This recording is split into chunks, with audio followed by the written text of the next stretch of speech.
하여 주소서.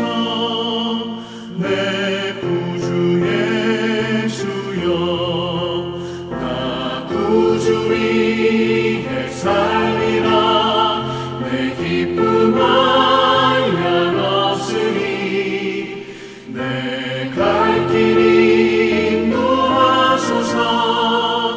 내 구주 예수여.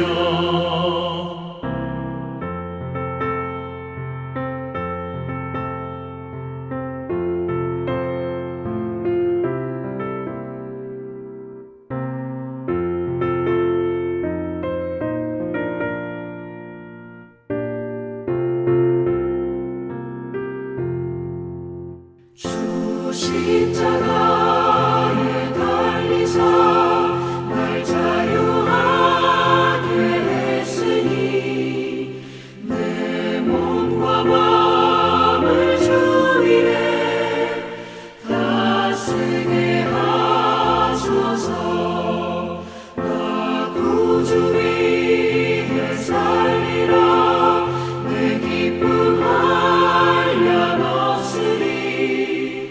내 갈 길이 인도하소서. 내 구주 예수여. 아멘.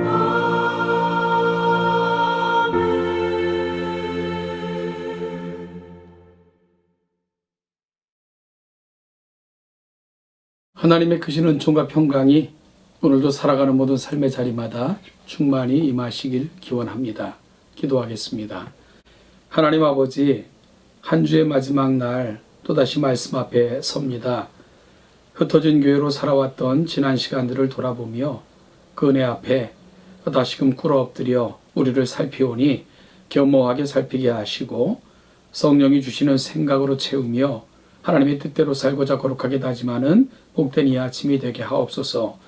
말씀을 함께 묵상할 때에 깨달음을 주시고 그 말씀을 따라 살 수 있도록 우리에게 힘과 용기도 허락하시고 성령 하나님께서 우리와 함께 동행하여 주옵소서. 감사드리며 예수님의 이름으로 기도하옵나이다. 아멘. 오늘 함께 나눌 하나님의 말씀은 사무엘하 19장 24절부터 30절 말씀까지를 보겠습니다. 사무엘하 19장 24절로 30절입니다. 사울의 손자 무비보셋이 내려와 왕을 맞으니 그는 왕이 떠난 날부터 평안히 돌아오는 날까지 그의 발을 맵시내지 아니하며 그의 수염을 깎지 아니하며 옷을 빨지 아니하였더라.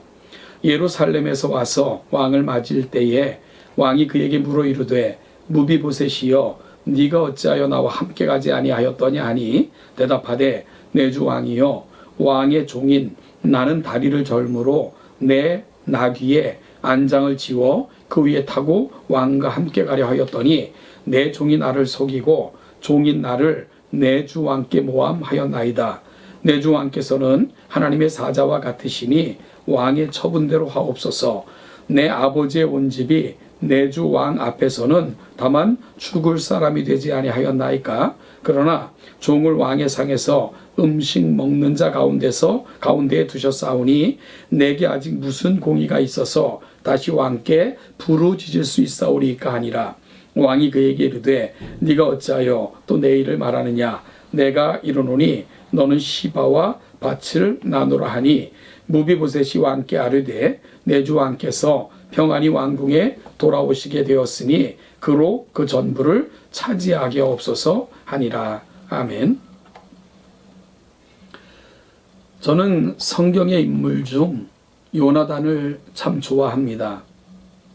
인품, 신앙, 배려, 인격 등 흠 잡을 곳 없을 정도로 훌륭한 사람입니다. 특히 아버지는 적으로 돌려놓고 아들을 위한다는 명목하에 다윗을 그토록 미워했음에도 불구하고 요나단이 다윗에게 보여준 호의와 사랑은 참 감동 그 자체입니다. 요즘 많이 쓰는 말이 우월한 유전자니 피는 못 속인다느니 하는 말들을 종종 사용합니다. 노래 잘 부르는 부모 밑에서 노래 잘하는 자녀가 나온다거나 연기자 가정에서 연기자가 나오거나 운동 잘하는 부모 밑에서 운동선수가 나온다거나 학자 집안에서 학자가 나온다거나 뭐 이런 경우에 많이 사용하는 말이기도 합니다. 저는 오늘 본문의 무비보셋에게서 마치 아버지의 유전자를 보는 듯 합니다. 그것은 오늘 본문의 무비보셋에게서 누군가를 용서하는 사랑과 욕심 없는 사랑을 볼 수 있기 때문입니다. 오늘 본문의 내용은 대충 이렇습니다. 무비보셋이 다윗을 맞으러 나오는 장면입니다. 다윗이 피난길에 오를 때 그를 모시던 시바가 다윗에게 등을 돌렸다고 무비보셋을 모함했지요. 다윗은 이 사실을 듣고는 매우 노를 발했습니다. 그리고 무비보셋의 재산을 몰수해서 시바에게 주어 버렸습니다. 그런데 다시 돌아와 보니 무비보셋은 다윗이 떠난 동안 수염도 깎지 않고 옷도 빨지 않고 있었으며 양발을 사용할 수 없어 따라가면 다윗에게 짐이 될까봐 차마 따라가지 못했음을 알게 되었습니다. 또한 무비보셋의 말 속에서 시바는 무비보셋을 속이고 그리고 그를 모함까지 했던 것을 알게 됩니다. 무비보셋이 시바에게 속은 것입니다. 그럼에도 불구하고 자신은 처음부터 다윗 앞에 은혜를 구할 수 없는 죄인이니 처분대로 하옵소서라고 말합니다. 이에 다윗은 시바에게 주었던 땅의 반은 다시 무비보셋에게 돌려주라고 말합니다. 이에 대해 무비보셋은 다음과 같이 대답합니다. 내 주 왕께서 평안히 왕궁에 돌아오시게 되었으니 그로 그 전부를 차지하게 하옵소서. 어찌 보면 다윗은 시바의 말만 듣고는 무비보셋에 대해서 오해를 했었던 것일 겁니다.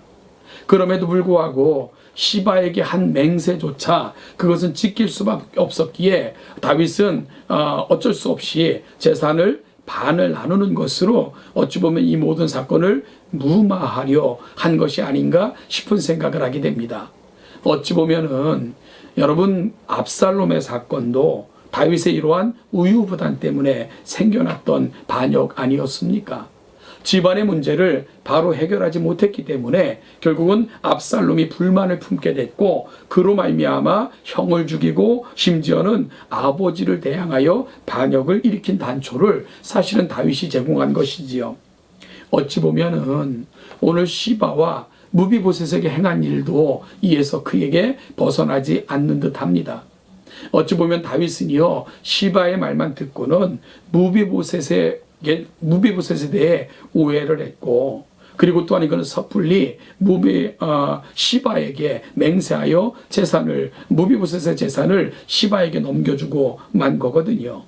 이제 당혹스럽게 됐을 때 다윗이 내린 처사 역시 이 일의 시종을 정확하게 분별하고 판단하기보다는 이렇게 행하는 것을 볼 때에 아직도 다윗은 많은 부분에서 우유부단하게 행하고 있는 또 다른 면을 보여주고 있는 듯합니다. 여러분 그에 비해서 무비보셋은 참 고결한 인품의 소유자입니다. 아버지에게 원한을 품고 반역했던 압살롬, 그를 따라가며 저주했던 시므이, 기회라 여겨 자신의 주인을 모함하고 그 주인의 재산을 가로챈 시바, 왕의 명령을 교묘히 속이고 결국은 압살롬을 죽였으며 교묘히 자신의 영역을 넓혀가는 일에 음모를 꾸미고 있었던 요압, 여기저기 철새처럼 간에 붙고 쓸개에 붙는 것처럼 분주하게 움직였던 사람들, 여러분 그야말로 이들에게서 배신당하고 끈떨어진 것처럼 여겨졌던 그 다윗 주변에는 온갖 수없이 많은 인생들이 산재되어 있는 것처럼 보입니다. 정말 세상에 모든 인생들이 모든 살아가는 모습들이 다윗 주변에서 펼쳐진 것 같은 씁쓸함을 다윗이 궁을 나갈 때 그 곁에 있었던 사람들을 통해 볼 수밖에 없었던 거죠. 그런데 여러분 그런 인생들 가운데 비록 불구의 몸이었지만 끝까지 신의를 지키고 은혜에 대해 기꺼운 사랑을 보여준 인물, 그가 바로 무비보셋이었습니다. 마치 가뭄의 단비처럼 한밤에 맺혀 맺힌 이슬, 그러고 온 대지를 적셔 생명을 만들어내는 한밤의 이슬처럼 무비보셋은 바로 그런 인생이었습니다. 그래서 오늘 이 아침 우리의 기도가 간절해집니다. 험한 세상, 그 세상의 가치관, 유익, 이익을 위해 철새처럼 몰려다니는 천박한 인생이 아닌 주님의 마음을, 성품을, 인격을 담는 인생이 되게 하옵소서 기도하는 이 아침이 되기를 소원합니다. 은혜를 가슴에 담고 그 은혜를 보여주는 삶을 사는 그런 인생이 되기를 소망하며 기도하는 그런 아침이 됐으면 좋겠습니다. 무엇보다도 다윗이 궁을 떠난 후 머리도 깎지 않고 의복도 갈아입지 않고 비록 불구의 몸이라 따라갈 수는 없었지만 다윗과 고난을 함께했던 고결한 인품의 사람 무비보셋처럼 우리도 그런 인격을 소유하게 하옵소서 기도하는 이 아침이 됐으면 좋겠습니다. 그리고 무비보셋처럼 우리도 주님께 이런 신실한 인생을 살게 하옵소서 기도하며 하나님 앞에서는 이 귀한 아침이 될 수 있기를 간절히 소원합니다. 이 깊어가는 가을 우리의 기도가 되어 깊은 신앙의 울림이 있는 인생들로 세워지기를 간절히 소망하며 하나님 앞에 기도하는 복된 이 아침이 되기를 간절히 소원합니다.